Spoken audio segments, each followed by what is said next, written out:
श्री गुरुभ्यो नमः। हरिः ओम्।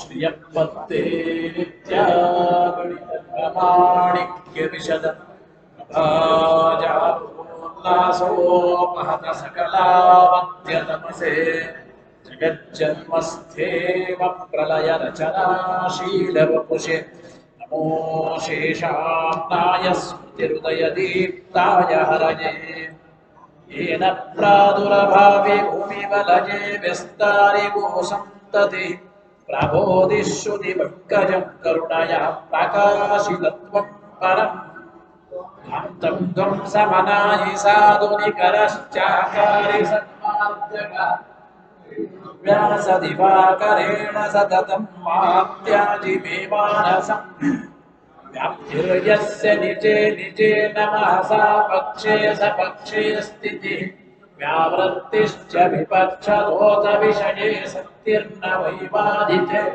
नैवास्ति प्रतिपक्षयुक्तिरतुलं शुद्धं प्रमाणं समे भूयात्तत्त्वविनिर्णयाय भगवानानन्दतीर्थो मुनिः भवति यदनुभावादेडं कोऽपि वाग्मी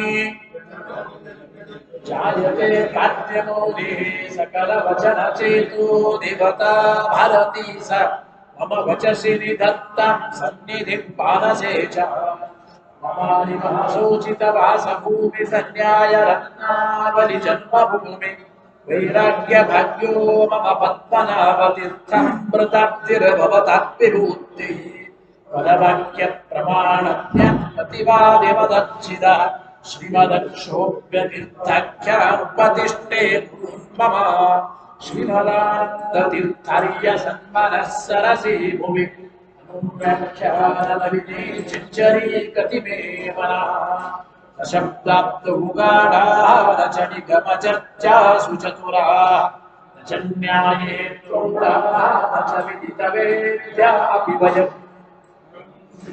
पूर्ण प्रमति गुरुकारुण्य सरणि प्रपन्ना मान्या स्मः किमपि च वदन्तोऽपि महतः भगवता बादरायणेन प्राणिनां निःश्रेयसाय प्रणीतमपि ब्रह्ममीमांसाशास्त्रम् असामुनिबन्धान्ततमसा अवगुण्ठितत्वेन प्रणीतमिव मन्यमानः भगवानन्दतीर्थमुनिः यथाचार्याभिप्रायम् अस्य भाष्यं विधाय अनुभाष्यमपि करिष्यन् विलीनप्रकृतितया स्वयमन्तराय विदुरोऽपि अनवरतमीश्वरप्रवणकाय करणरुद्धिरपि प्रणामादिकं परीक्षितस्य अन्तराय परिसमाप्तेः प्रचयस्य च हेतुतया वगीतशिष्टाचारपरम्परादिना अवगतम् अवश्यं करणीयं शिष्यान् ग्राहयितुं ग्रन्थादो निबध्नाति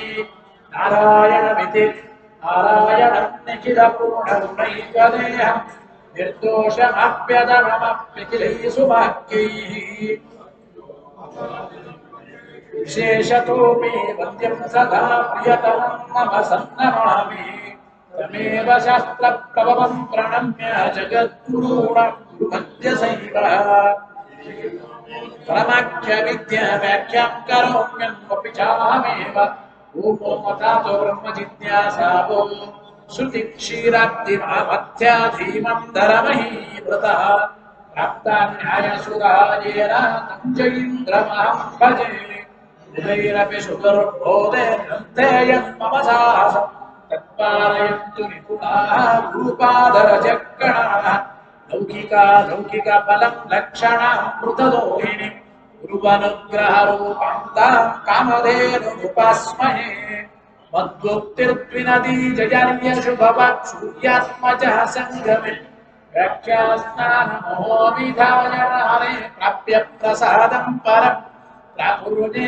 कृतकृत्यतां गतफला विद्याधिराजादयो योगीशा कृपयन्तु ते जयमुनेर्भावस्य बोधाय मे शुकेन शान्त्यादिषु वाङ्मनेषु व्यासेन धैर्यं मुदितोपमेयम् मनोजजित्या मनसां विपत्या रघुत्तमाख्यं स्वगुरुं नमामि तदद्धम्यस्य कौपीनम् अग्नौ दत्तमपि स्फुटम् वेदं व्यासगुरुं नौमि श्रीवेदेश नमस्कृतम् ಸತ್ಯನಾಥ ಗುರು ಪಾತು ಯೋಧೀರೋ ನವಚಂದ್ರಿಕ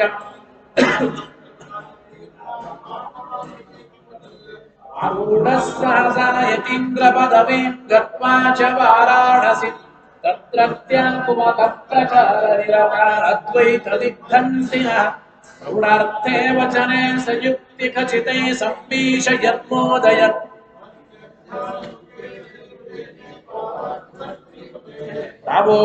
ಜ್ಯೋತಿಕನ್ಯಾಯ ಸುಧಾ ವಾಕ್ಯಾರ್ಥ ಚಂದ್ರಿಕಾ ಸತ್ಯ ಪ್ರಜ್ಞ ಗುರುರ್ದದ್ಯಾತ್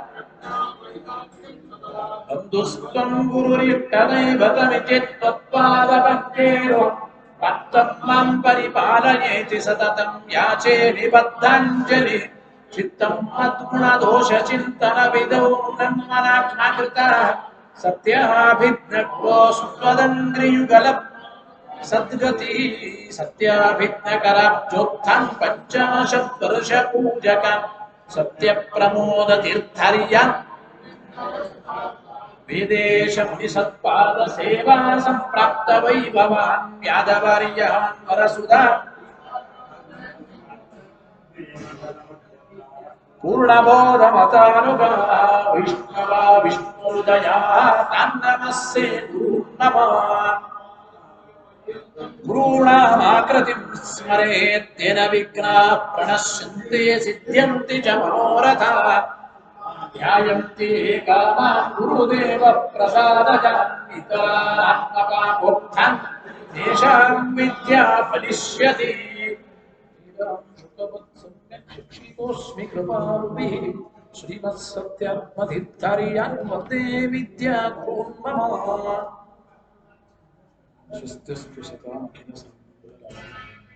ಶ್ರೀ ಗುರುಭ್ಯೋ ನಮಃ ಪಾದಾರ್ಥಮುಪಸಂಹರತಿ ಈ ಪಾದಾಂತ್ಯ ಪ್ರಾಣಾಧಿಕರಣದ ವಿಚಾರವನ್ನ ಉಪಸಂಹಾರ ಮಾಡುತ್ತಾ ಆಚಾರ್ಯರು ಕೊನೆಗೆ ಹೇಳ್ತಾ ಇದ್ದಾರೆ ತಸ್ಮಾದಿತಿ ಪಾದಾರ್ಥಮುಪಸಂಹರತಿ ತಸ್ಮಾದಿತಿ ಆಚಾರ್ಯರ ಶ್ಲೋಕ ನೋಡಿ ಅರ್ಥವನ್ನು ತಿಳಿಯೋಣ ತಸ್ಮಾದನ್ಯತ್ರ ಗೈಃ ಶಬ್ದೈಃ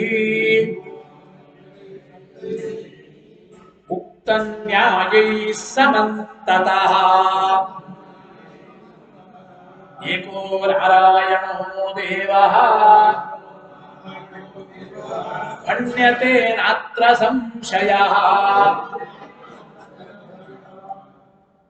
ಏನು ಶ್ಲೋಕಾರ್ಥ ಅಂದ್ರೆ ಹಿಂದೆ ಹೇಳಿದಂತೆ ಈ ಪಾದದ ಅದರ ಕೊನೆಯ ಭಾಗದಲ್ಲಿ ಈ ಪಾದದ ವಿಷಯವನ್ನು ಉಪಸಂಹಾರ ಮಾಡುತ್ತಾ ಅಂದ್ರೆ ಅನ್ಯತ್ರ ಪ್ರಸಿದ್ಧವಾದ ಎಲ್ಲ ನಾಮಾತ್ಮಕ ಶಬ್ದಗಳು ಕೂಡ ನಾವು ಹಿಂದೆ ಹೇಳಿದ ನ್ಯಾಯದಂತೆ ಹಿಂದೆ ಹೇಳಿದ ಯುಕ್ತಿಗಳ ಮೂಲಕವಾಗಿ ಆ ಎಲ್ಲ ಶಬ್ದಗಳು ನಾರಾಯಣನನ್ನ ವಿಷ್ಣುವನ್ನೇ ಹೇಳಿಕೊಡ್ತಾ ಇವೆ. ಈ ವಿಷಯದಲ್ಲಿ ಸರ್ವಥಾ ಸಂದೇಹ ಬೇಡ ಅಂತ ಆಚಾರ್ಯರ ಈ ಶ್ಲೋಕಾಭಿಪ್ರಾಯ.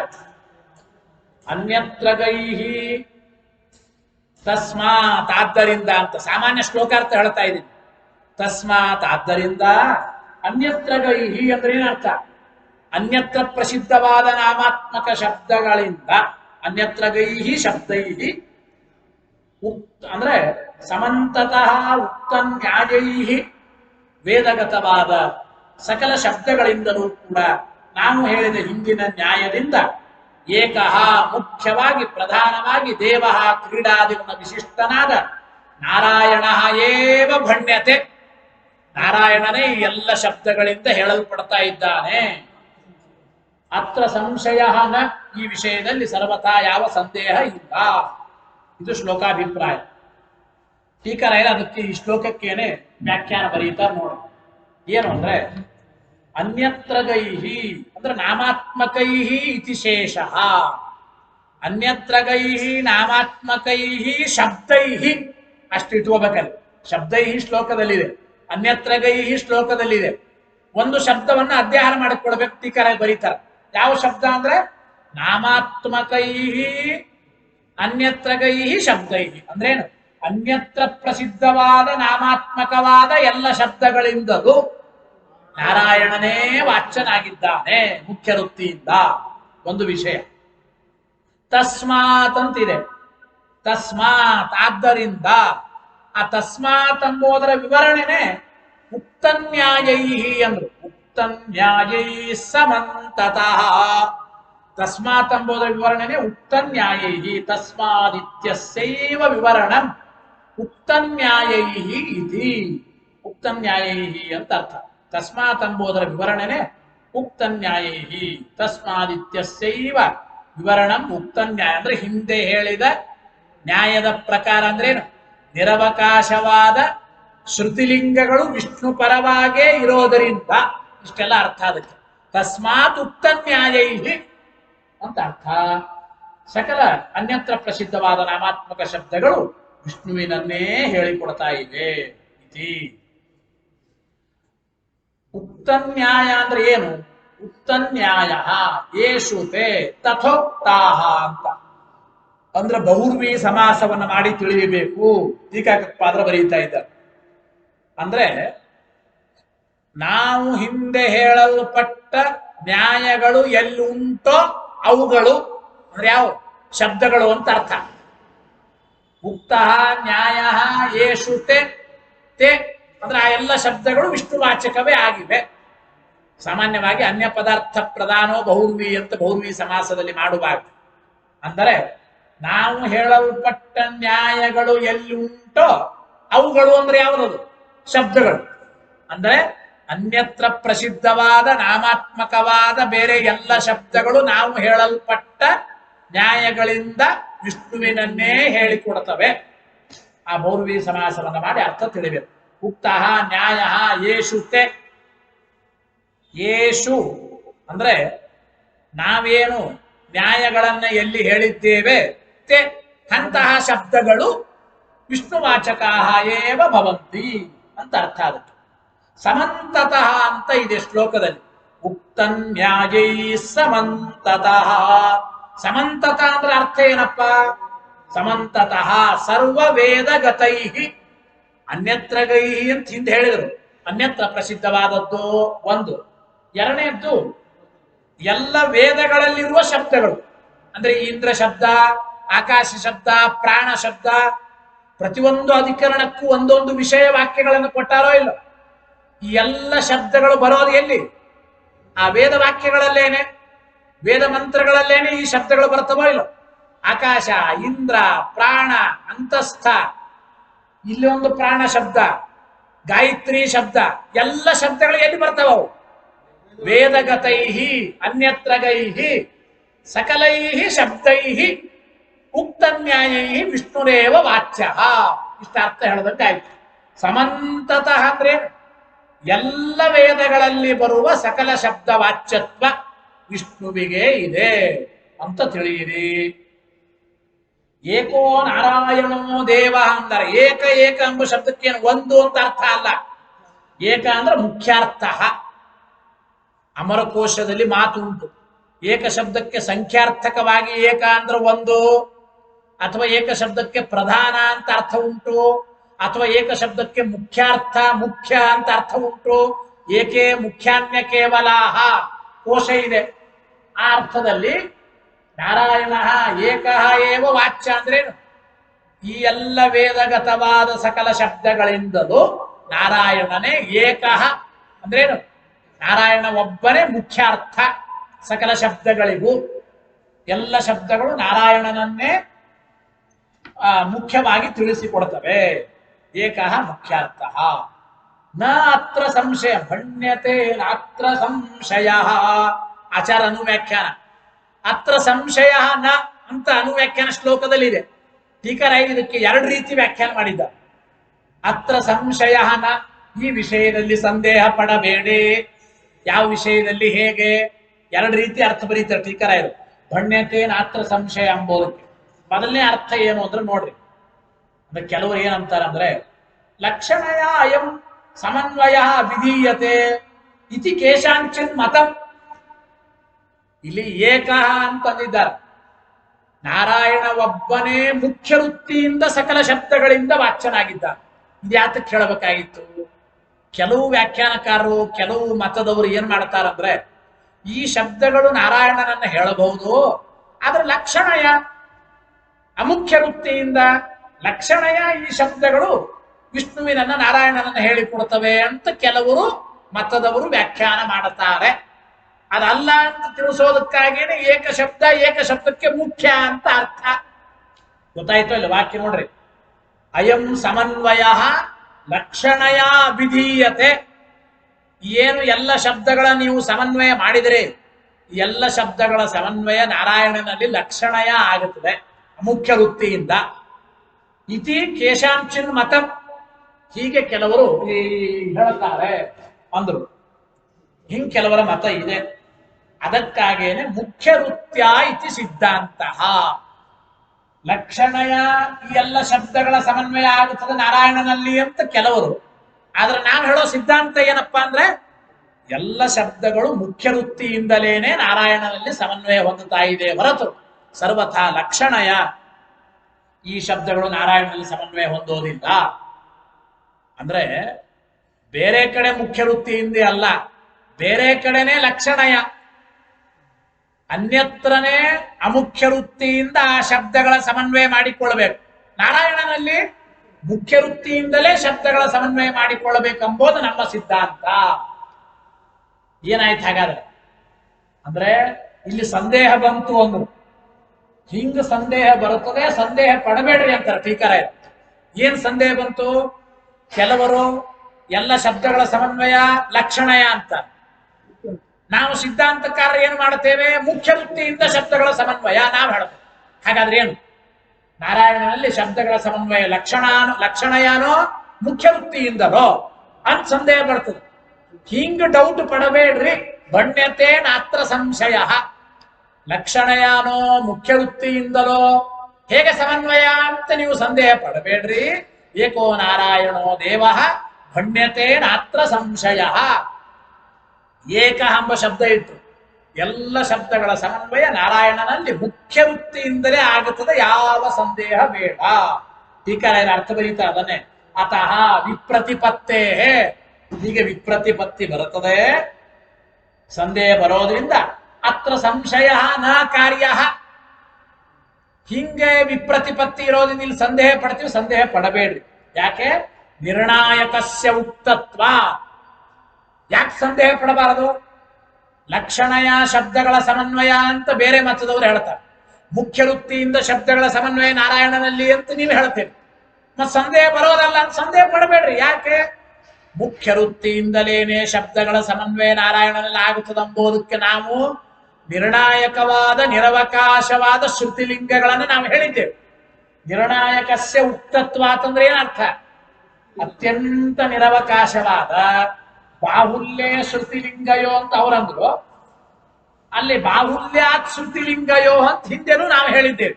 ಆದ್ದರಿಂದ ನಿರವಕಾಶವಾದ ಶ್ರುತಿಲಿಂಗಗಳ ಬಾಹುಲ್ಯ ನಮ್ಮ ಸಿದ್ಧಾಂತದ ರೀತ್ಯಾನೇ ಇರೋದರಿಂದ ಸಕಲ ಶಬ್ದಗಳ ಸಮನ್ವಯ ಎಂಬುದು ನಾರಾಯಣನಲ್ಲಿ ಮುಖ್ಯ ವೃತ್ತಿಯಿಂದಲೇ ಆಗುತ್ತದೆ, ಸರ್ವತಾ ಸಂದೇಹ ಪಡಬೇಡಿ. ಇದು ಒಂದರ್ಥ. ಎರಡನೇದಾಗಿ ಅಥವಾ ಇನ್ನೊಂದು ಬರೀತಾರೆ, ಉಕ್ತೇಪಿ ನ್ಯಾಯೇ. ಈಗ ನ್ಯಾಯ ಹೇಳಿರಬಹುದು, ನೀವು ಯುಕ್ತಿಗಳನ್ನು ಹೇಳಿರಬಹುದು. ಯುಕ್ತಿಗಳನ್ನು ಹೇಳಿದರೂ ಕೂಡ ಉಕ್ತೇಪಿ ನ್ಯಾಯ ಅನಾದಿ ವಾಸನಾ ನಿಮಿತ್ತ ಅನ್ಯಸ್ಯ ಮುಖ್ಯ ವಾಚ್ಯತ್ವ ವಿಷಯ. ಈಗ ನೋಡ್ರಿ, ಈಗ ಒಂದು ವಿಷಯ ಏನು ಅಂದ್ರೆ ಪ್ರಮಾಣ ಈ ಕೆಲಸ ಮಾಡಬಾರದು ಅಂತ ಹೇಳತ್ತಿರ್ತಾರೆ. ಆದರೆ ಮೊದಲಿನಿಂದಲೂ ನಿಮ್ಮ ಮನ್ಯಾಗ ಆ ಕೆಲಸ ಮಾಡ್ಕೊಂಡು ಬಂದಿರ್ತೀರಿ, ಅದು ಅನಾದಿ ವಾಸನಾಜನ್ಯ ಅಂತ ಕರೀತಾರೆ. ಒಟ್ಟು ಒಂದು ವಿಷಯ ನಾನು ಸುಮ್ಮನೆ ನಿಮಗೆ ದೃಷ್ಟಾಂತಕ್ಕೆ ಹೇಳ್ತಾ ಇದ್ದೀನಿ, ಹೌದೋ ಇದು. ಮೊದಲಿನಿಂದಲೂ ಅನಾದಿ ವಾಸನಾಜನ್ಯವಾಗಿ ಒಂದು ಪದ್ಧತಿ, ಏನೋ ಒಂದು ನಿಯಮ ನಡೆದುಕೊಂಡು ಬಂದಿರುತ್ತದೆ. ಆದ್ರೆ ಜ್ಞಾನಿಗಳು ದೊಡ್ಡವರು ಇವತ್ತು ಪ್ರಮಾಣ ನೋಡಿ ಹೇಳ್ತಾರೆ, ಮಹಾರಾಯ ಅದು ಮಾಡಬಾರದು, ಅದು ಶಾಸ್ತ್ರ ವಿರುದ್ಧ, ಸರ್ವಥಾ ಮಾಡಬೇಡ, ಹಿಂಗ್ ಪ್ರಮಾಣದ ನೋಡು ಅಂತ ನಾವು ತಿಳಿಸ್ತೀವಿ. ಅದಕ್ಕೆ ಹಾಗಿಲ್ಲಿ ಮೊದಲಿನಿಂದಲೂ ನಮಗೆ ಅನಾದಿ ವಾಸನ ಏನಿರ್ತದೆ, ಹಣೆ ಬರ ನಮ್ದು. ಆಕಾಶ ಅಂದ್ರೆ ಈ ಭೂತಾಕಾಶ ಅಂತ ಹೇಳುತ್ತದೆ, ಇಂದ್ರ ಅಂದ್ರೆ ಈ ಪುರಂದರ, ಆ ಸೀಟಲ್ಲಿ ಇರೋ ಪುರಂದರನೇ ಅಂತೆ ನಮಗೆ ಸಂದೇಹ. ಪ್ರಾಣ ಅಂದ್ರೆ ಶ್ವಾಸೋಚ್ಛ್ವಾಸ ಮಾಡಿಸುವ ಪ್ರಾಣದೇವರು ಅಥವಾ ಜೀವ. ಹಿಂಗೆ ನಮಗೆ ಗಾಯತ್ರಿ ಅಂತಂದ್ರೆ ಗಾಯತ್ರಿ ವೇದ ಮಂತ್ರದ ಆ ಅಭಿಮಾನಿ ದೇವತೆ, ಒಂದು ಹೆಣ್ಣು ದೇವತೆ. ಅನಾದಿ ವಾಸನಾದಿಂದ ಇದೇ ಅದರಿ ನಮ್ಮ ತಲೆಯಲ್ಲಿ. ಅದು ಟೀಕಾರ ಎಷ್ಟು ಚೆನ್ನಾಗಿ ಬರೀತಾರೆ ನೋಡ್ರಿ. ಅನಾದಿ ವಾಸನಾ ನಿಮಿತ್ತಕವಾಗಿ ಎಲ್ಲ ಶಬ್ದಗಳು ಮುಖ್ಯ ವೃತ್ತಿಯಿಂದ ಬೇರೆ ಪದಾರ್ಥಗಳನ್ನೇ ಹೇಳಿಕೊಡ್ತವೆ ಅಂತ ತೋರುತ್ತದೆ. ಅಂದ ಮೇಲೆ ಹಾಗಾದ್ರೆ ನಾರಾಯಣ ಹೇಗೆ ಮುಖ್ಯ ವೃತ್ತಿಯಿಂದ ಶಬ್ದಗಳಿಂದ ವಾಚ್ಯ ಅಂತ ಸಂದೇಹ ಬರುತ್ತದೆ. ಹಂಗ ಸಂದೇಹ ಪಡಬೇಡ್ರಿ. ಟೀಕಾರ ಅಂದ್ರೆ ನಾವು ನಿರವಕಾಶವಾದ ಲಿಂಗ ಹೇಳಿರಬಹುದು, ಪ್ರಮಾಣ ನೋಡಿ ಅನೇಕ ಶ್ರುತಿ ಲಿಂಗಗಳನ್ನು ನಿರವಕಾಶವಾಗಿ ನಾವು ಹೇಳಿರಬಹುದು. ಆದ್ರೂ ಅನಾದಿ ವಾಸನ ನಿಮಗೇನಿರ್ತದೆ? ಅದ ಹೆಂಗಾಗುತ್ತದೆ? ಆಕಾಶ ಅಂದ್ರೆ ಈ ಸ್ಪೇಸ್ ಅಲ್ವಾ, ಭೂತಾಕಾಶ ಅಲ್ವಾ, ಇಂದ್ರ ಅಂದ್ರೆ ಈ ಇಂದ್ರ ಅಲ್ವಾ, ಪದವಿಯಲ್ಲಿ ಇರತಕ್ಕಂತ ಪುರಂದರ ಅಲ್ವಾ ಅಂತ ನಿಮಗೆ ಮನಸ್ಸಿನಲ್ಲಿ ಅನಾದಿ ವಾಸನ ಅಂದ್ರೆ ಆ ಸಂಸ್ಕಾರವೇ ಇರುತ್ತದೆ. ಆದ್ದರಿಂದ ನಾರಾಯಣನಲ್ಲೇನೆ ಮುಖ್ಯ ವೃತ್ತಿಯಿಂದ ಶಬ್ದಗಳ ಸಮನ್ವಯ ಹೇಗೆ ಎಂಬುವ ಸಂದೇಹ ಪಡಬೇಡ್ರಿ. ಇದು ಎರಡನೇ ರೀತಿ ಸಂದೇಹ. ಟೀಕಾರ ನಾ ಹೇಳದಲ್ಲ, ಭಣ್ಯತೆ ನಾತ್ರ ಸಂಶಯ ಎಂಬುದಕ್ಕೆ ಎರಡು ರೀತಿ ಟೀಕಾರೆಯರು ವ್ಯಾಖ್ಯಾನ ಮಾಡಿದ್ರು. ಒಂದು ಸಂದೇಹ ಏನು? ಕೆಲವು ಮತದವರು ನಾರಾಯಣನಲ್ಲಿ ಶಬ್ದಗಳ ಸಮನ್ವಯ ಲಕ್ಷಣ ಅಂತ ಹೇಳ್ತಾರೆ. ನಮ್ಮ ಸಿದ್ಧಾಂತ ಮುಖ್ಯ ವೃತ್ತಿಯಿಂದ ಶಬ್ದಗಳ ಸಮನ್ವಯ ಅಂತ ನಮ್ಮ ಸಿದ್ಧಾಂತ. ಹಾಗಾದ್ರೆ ಏನು ಅಂತ ಸಂದೇಹ ಬರ್ತದೆ. ಮುಖ್ಯ ವೃತ್ತಿಯಿಂದ ನಾರಾಯಣನಲ್ಲಿ ಶಬ್ದಗಳ ಸಮನ್ವಯನೋ ಲಕ್ಷಣಯ ನಾರಾಯಣನಲ್ಲಿ ಶಬ್ದಗಳ ಸಮನ್ವಯ ಸಂದೇಹ ಬರುತ್ತೆ. ಈ ಸಂದೇಹ ಪಡಬೇಡ್ರಿ.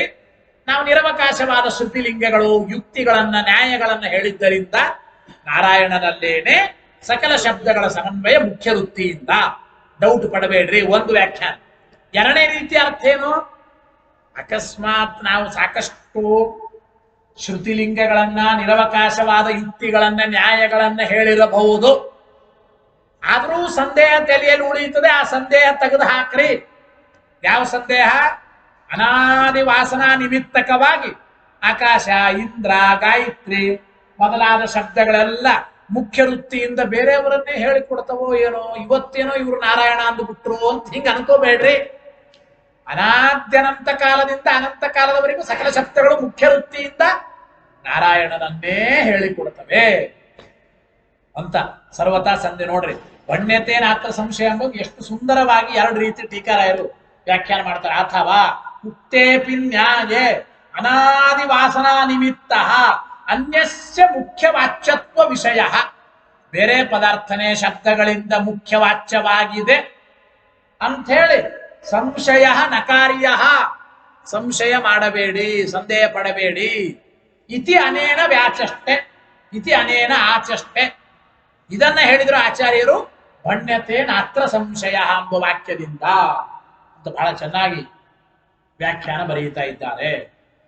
ಇದಾದ ಮೇಲೆ ಮುಂದಿನ ಒಂದು ವಿಚಾರ ಅಂದ್ರೆ, ಸರ್ವಜ್ಞ ಕಲ್ಪೇನ ತತ್ವೋಪದೇಶಾಯ ಪ್ರವೃತ್ತೇನ ಭಗವತ ಆಚಾರ್ಯೇಣೈವ ಆಚಾರ್ಯೇಣ ಸಾಕು ಆಚಾರ್ಯೇಣ ಏವಂ ಸೂತ್ರೇಷು ವ್ಯಾಖ್ಯಾತೇಷು ಶಿಷ್ಯಾಣ ಏತಾವನ್ ಮಾತ್ರಾರ್ಥಾನಿ ಏತಾನಿ ಇತಿ ಪ್ರತೀತಿ ಸ್ಯಾತ್.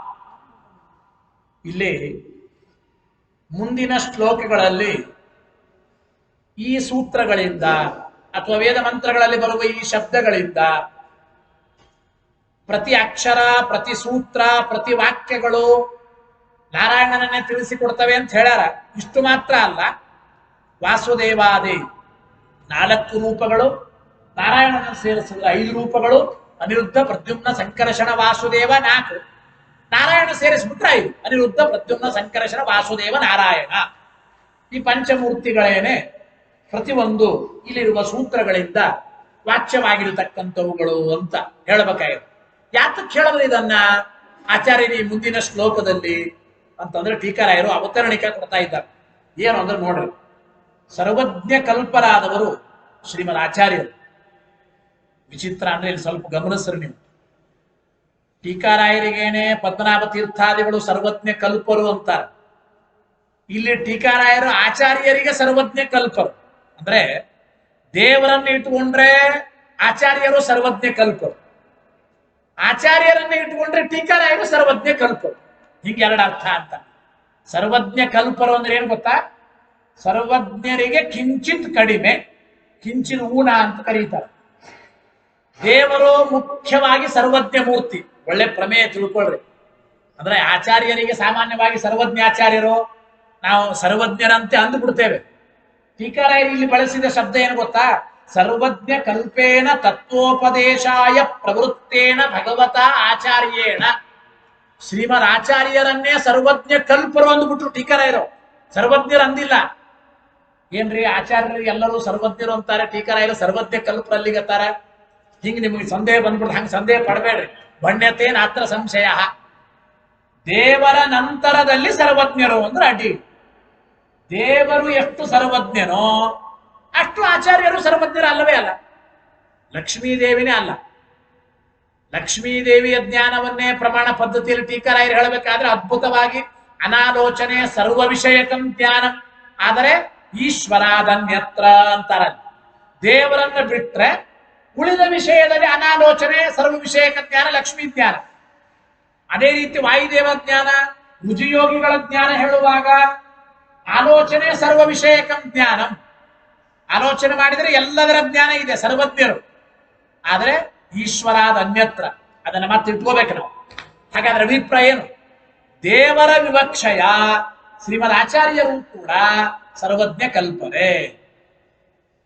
ಆಚಾರ್ಯರ ನಂತರ ಸರ್ವಜ್ಞ ಕಲ್ಪರು ಅಂತಂದ್ರೆ ಅದು ಸರ್ವಜ್ಞ ಕಲ್ಪಾಶ್ ಟೀಕಾಕಾರ ಅಂತ ಒಂದು ಮಾತು ಉಂಟು. ಗೊತ್ತಾಯ್ತೋ ಇಲ್ಲ? ಅದೇ ಅಂದ್ರೆ ಪದ್ಮನಾಭ ತೀರ್ಥಾದಿಗಳು ಹೇಳ್ಯಾರ ಅದನ್ನ, ಸರ್ವಜ್ಞ ಕಲ್ಪರಾದ ಟೀಕಾಕಾರರು ಅಂತ ಹೇಳಿ. ಆಚಾರ್ಯರ ನಂತರದಲ್ಲಿ ಆಚಾರ್ಯಕ್ಕಿಂತಲೂ ಕಡಿಮೆ ಸರ್ವಜ್ಞರು ಅಂತ ಆ ಅರ್ಥದಲ್ಲಿ. ಅಂತೂ ಇಲ್ಲಿ ದೇವರನ್ನ ಇಟ್ಟುಕೊಂಡು ಸರ್ವಜ್ಞ ಕಲ್ಪರು ಅಂದ್ರೆ ಯಾರು? ಭಾಷ್ಯಕಾರರಾದ ಶ್ರೀಮದ್ ಆಚಾರ್ಯರು ಸರ್ವಜ್ಞ. ಅಂದ್ರೆ ನಾ ಯಾತಕ್ಕೆ ಬೆಳಗ್ಗೆ ಓದುವಾಗ ಅದು ತಕ್ಷಣ ತಲೆಯಲ್ಲಿ ಬಂತು, ಆಚಾರ್ಯರಿಗೆ ಸರ್ವಜ್ಞ ಕಲ್ಪರು ಅಂದ್ರೆ ಏನ್ ಅರ್ಥ? ಅದಕ್ಕೆ ದೇವರನ್ನ ಇಟ್ಟುಕೊಂಡ್ರೆ ವ್ಯಾಖ್ಯಾನಕಾರರು ಬರೀತಾರ. ಅದನ್ನ ಯಾರು ಬರದಾರ ಅಂದ್ರೆ ಯಾದವಾರ್ಯರು ಬರೆದಿದ್ದಾರೆ. ಆಚಾರ್ಯರಿಗೆ ಟೀಕಾರಾಯರು ಸರ್ವಜ್ಞ ಕಲ್ಪರು ಅಂದ್ರೆ ಏನ್ ಅರ್ಥ? ಯಾದವಾರ್ಯರು ಆ ಮಾತು ಬರೀತಾರೆ. ಸರ್ವಜ್ಞಾದ್ ಈಶ್ವರಾತ್ ಈಶನ್ಯೂನೇನ ಇತ್ಯರ್ಥ. ಸರ್ವಜ್ಞ ಕಲ್ಪೇನ ಎಂಬುದಕ್ಕೆ ಮುಖ್ಯವಾಗಿ ಸರ್ವಜ್ಞನಾದ ಈಶ್ವರ ಪರಮಾತ್ಮನಕ್ಕಿಂತಲೂ ಸ್ವಲ್ಪ ಕಡಿಮೆ. ಅದಕ್ಕೆ ಆಚಾರ್ಯರನ್ನ ಸರ್ವಜ್ಞ ಕಲ್ಪರು ಅಂದ್ರು ಟೀಕಾರಾಯರು. ಯಾದವಾರ್ಯರು ಅದನ್ನ ಬರೆದಿದ್ದಾರೆ. ಗೊತ್ತಾಯ್ತೋ ಇಲ್ಲ? ಇಷ್ಟ ಆಯ್ತು. ಇಲ್ಲಿ ಏನ್ ಅಭಿಪ್ರಾಯ ಅಂದ್ರೆ ವಿಷಯ ಇಷ್ಟೇನೆ. ಶ್ರೀಮದ್ ಆಚಾರ್ಯರು ಇಷ್ಟು ಸೂತ್ರಗಳಿಗೆ ಹಿಂಗೆಲ್ಲ ವ್ಯಾಖ್ಯಾನ ಮಾಡ್ತಾ ಬಂದು, ಈ ಸೂತ್ರಕ್ಕೆ ಹೀಗೆ ಅರ್ಥ, ಈ ಶಬ್ದಗಳಿಂದ ಮುಖ್ಯ ವೃತ್ತಿಯಿಂದ ಪರಮಾತ್ಮನನ್ನೇ ತಿಳಿಯಬೇಕು ಹೇಳೋದು. ಹಾಗಾದ್ರೆ ಆಚಾರ್ಯರು ಈ ಸೂತ್ರಕ್ಕೆ ಇಷ್ಟು ವ್ಯಾಖ್ಯಾನ ಮಾಡಿಬಿಟ್ರೆ ಹಾಗಾದ್ರೆ ವೇದವ್ಯಾಸರ ಸೂತ್ರಕ್ಕೆ ಅಥವಾ ಈ ವೇದ ಮಂತ್ರಗಳಿಗೆ ಈ ಶಬ್ದಗಳಿಗೆ ಇಷ್ಟೇ ಅರ್ಥನ ಅಂತ ಅನಿಸ್ಬಿಡ್ತದೆ.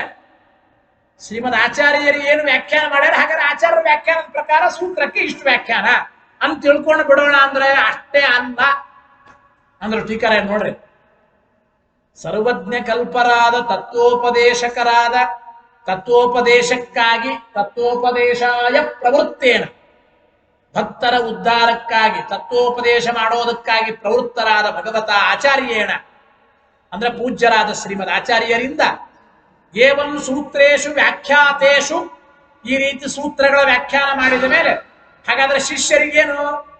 ಹಾಗಾದ್ರೆ ಮಧ್ವಾಚಾರ್ಯರ ಸೂತ್ರಗಳಿಗೆ ಎಷ್ಟು ವ್ಯಾಖ್ಯಾನ ಮಾಡ್ಯಾರ, ಸೂತ್ರಗಳಿಗೆ ಅಷ್ಟ ಅರ್ಥದ, ಇನ್ನೇನು ಹೆಚ್ಚಿಂದೇನು ಅರ್ಥ ಇಲ್ಲ ಅಂತ ಇಷ್ಟು ಅನ್ಕೋಬೇಡ್ರಿ. ಶಿಷ್ಯ ಹಿತತಯ ಅಷ್ಟೇ ಅದು. ಶಿಷ್ಯರ ಬುದ್ಧಿಗೆ ಅನುಗುಣವಾಗಿ ಸ್ವಲ್ಪ ಆಚಾರ್ಯರು ಅವರು ಸರ್ವಜ್ಞರ ಮತ್ತೆ ಬೇಕಾದಷ್ಟು ಇನ್ನೂ ನೂರಾರು ಸಾವಿರಾರು ಅರ್ಥಗಳು ಆಚಾರ್ಯರ ತಲೆಯಲ್ಲಿ ಇವೆ. ನಮಗೆ ತಿಳಿಯೋದಕ್ಕಾಗಿ ಸ್ವಲ್ಪ ಹೇಳಿದ್ದಾರೆ ಅಷ್ಟೇ ಅಂತ ನಾವು ಅರ್ಥ ಮಾಡಿಕೊಳ್ಬೇಕು. ಶಿಷ್ಯಾಣಾಂ ಏತಾವನ್ ಮಾತ್ರಾರ್ಥಾನಿ ಏತಾನಿ, ಏತಾವನ್ ಮಾತ್ರಾರ್ಥಾನಿ ಏತಾನಿ ಅಂದ್ರೇನು? ಆಚಾರ್ಯರು ಇಷ್ಟು ಸೂತ್ರಕ್ಕೆ ವ್ಯಾಖ್ಯಾನ ಮಾಡಿದ್ದಾರೆ, ಈ ಸೂತ್ರಕ್ಕೆ ಇಷ್ಟ ಅರ್ಥ ಅಂತ ಅಷ್ಟೇ ಅಂತ ಅನಿಸ್ತದೆ. ಇತಿ ಪ್ರತೀತಿ ಸ್ಯಾತ್, ಹೀಗೆ ಮಾಡಿಕೊಳ್ಳಬೇಡಿ. ತಾಂ ನಿರಾಕರ್ತು ನಾಹ, ಸೂತ್ರಗಳಿಗೆ ಆಚಾರ್ಯರು ವ್ಯಾಖ್ಯಾನ ಮಾಡಿದಷ್ಟೇ ಅರ್ಥ ಅಂತ ಅಲ್ಲ. ಏನ್ ಹಾಗಾದ್ರೆ? ವಾಕ್ಯ ನೋಡಿ, ವಾಸುದೇವ್ ಶ್ಲೋಕ ಹೇಳ್ಬೇಡಿ. ವಾಸುದೇವಾದಿರೂಪೇಣ ಚತುರ್ಮೂರ್ತಿಶ್ಚ ಸರ್ವಶಃ ಅಥವಾ ಪಂಚಮೂರ್ತಿ ಸಹ ಪ್ರೋಕ್ತೋಧಿಕರಣಂ ಪ್ರತಿ ಪ್ರತಿಸೂತ್ರಂ ಪ್ರತಿಪದಂ ಪ್ರತ್ಯಕ್ಷರಮಥಾಪಿವ.